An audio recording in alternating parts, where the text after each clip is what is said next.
গাড়ি পাই না ইফতি, সবকিছু তোমার পিছনে খরচ করি। তুমি যখন যেটা চাও আমি তোমাকে তখন সেটাই দেওয়ার চেষ্টা করি।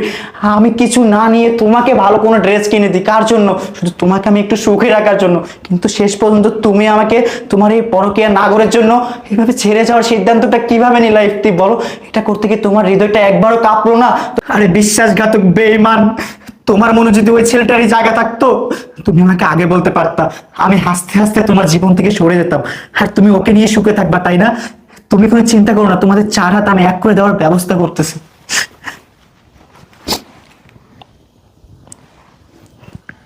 Hello, police station. আমি নীলয়ের 7 নম্বর সেক্টর থেকে আশিক চৌধুরী বলতেছিলাম। আমার বাসায় ডাকাতি হচ্ছে, আর তার সাথে আমার স্ত্রী জড়িত আছে। প্লিজ, আমি খুব বিপদে আছি, আপনারা প্লিজ একটু কাইন্ডলি তাড়াতাড়ি আসবেন। হ্যাঁ স্যার। কোনো চিন্তা করো না ইফতি, তোমাদের একসাথে করার ব্যবস্থা আমি করতেছি।